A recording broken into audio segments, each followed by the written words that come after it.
tulad natin, minsan, pag tayo lang mag-isa, nasa-satisfy naman natin. Nasa-satisfy talaga ako. Papaligaya ko ang sarili ko na mag-isa. Maria Morena! Like a barista! I have a question for you. Yes. I wonder, kaya mo ba nang mag-isa ka o minsan kailangan mo ng backup? Kailangan mo ng katulong? Kapag mag-isa ko, kailangan ko talaga ng mag-isa. Kailangan kong ipakita na kaya ko. mo? Na independent woman ka? Yes, pinapakita ko yan. Tapos, kaya kong isatisfy yung sarili ko na, yes, oh yes. Oo, ako talaga to. Ikaw lang talaga to. Minsan kaya ko, minsan pwede naman dalawa tayo. Oo. Yan. Ako, siguro, minsan na-enjoy ko na mag-isa. May mga pagkakataon naman na na-enjoy ko pag dalawa. Yan. Diba aminin mo, may mga pagkakataon talaga na minsan wala kang choice kundi, ay mag-isa lang ako na lang. Diba? Totoo yan. Yung wini-wish mo sana may kasama ako na gumaganon din. Oo, kaso wala kang choice, edi ako na lang. May mga araw na ganun talaga Totoo. Diba? Tsaka may mga araw naman talaga na, napapadalas dalawa kayo. Diba? Na-enjoy yung dalawa to. May mga pagkakataon. Pero minsan naman talaga, kahit mag-isa ka lang, na-enjoy mo naman siya, diba? Hindi naman siya nakakalungkot. Hindi ka naman sad sa part na yun. Ang importante, kaya mo. Kahit mag-isa ka lang. Na nagagawa mo siya nang masaya ka pa rin. Exactly. Na hindi mo kailangan minsan ng tulong ng iba. Hindi ka dumedepende ng kasiyahan mo sa ibang tao.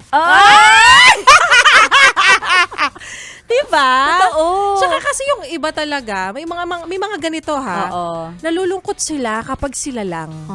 Diba? Siyempre minsan naghahanap ng katuwang. Naghahanap ng hindi niya magawa yung dapat niyang gawin. Hindi siya nasa-satisfy pag hindi sila dalawa. So, tulad natin, minsan, pag tayo lang mag-isa, nasa-satisfy naman natin. Nasa-satisfy talaga ako. At saka fulfilling siya. Gusto ko pa nga ipagmalaki. Nagsarili ako. Kinaya ko. Achievement yun for me. Diba? Kaya ko. Kaya ko talaga. Kaya natin to. Independent woman ako. Akala mo kailangan kita? Napapaligaya ko ang sarili ko na mag-isa. Ay nako, itong mga nanonood na naman, ang daming iniisip, Maria Morena. Kaya nga, ano ba yung sinasabi natin, like a barista? Ano ba pinag-uusapan natin na kaya natin kahit mag-isa lang tayo? Alam mo, hindi man na Women's Month, pero gusto lang talaga nating i-empower ang bawat mga kababaihan na nakikinig. Na minsan, akala mo hindi mo kaya. Until such time na ikaw na lang, kaya mo pala. Kailangan mo lang talagang sumugal. Totoo. Kailangan mo lang subukan. Kailangan mo lang maniwala sa sarili mo na kaya mo. Exactly. Kailangan mo lang talagang isipin na dapat isang araw kaya ko kasi hindi sa lahat ng pagkakataon kasama ko siya. Ay! Daming laman! Ang dami! Yung pinag-uusapan nga namin dito ni Maria Morena ay, kaya mo ba ng mag-isa o kailangan mo ng katulong o backup kapag magbubuhat ng tubig? Diba? Yung mga galon ng tubig sa bahay. Oo, yung galon na to, yung kulay, anong kulay sa inyo? Blue sa amin din minsan burgundy. Ay, utak natin dyan sa inyo minsan? Minsan green. Ay, favorite color mo yun Oo, green. Kami minsan blue, minsan burgundy, minsan may pink. Ang may burgundy. Char. Burgundy, nakakaloka. Kasi diba, kahit nga yung nandito sa office kapag wala ka ng ibang makukuhaan na ng tulong, ikaw na lang. Sariling sikap. Na-try mo na magbuhat ng tubig dito sa office. Magsalin. Na-try ko na. Pero hindi ako naging success. Hindi kasing atin top Yung sa bahay kasi namin bottom. Grabe. Social. Wala kaming ganun Wala kaming bottom-bottom. Sa amin lagi talaga sa ibabaw. Nasa top. So, kinakaya mo naman kahit kinakaya naman. Pero kasi yung sa amin, yung siya, yung wala nang hot and cold na dispenser. Yung mismong na siya, galon na gano'n, na kulay blue. Okay. So, iaangat mo na lang. Ang hirap kasi kapag may dispenser, di ba kailangan mo i-shoot sa butas? Kailangan shoot, kasi kung hindi mo ma-shoot yun, tutulo yung tubig. Correct. Magbabaha. Ito dito kasi hamon lang yung pag sobrang bigat, syempre.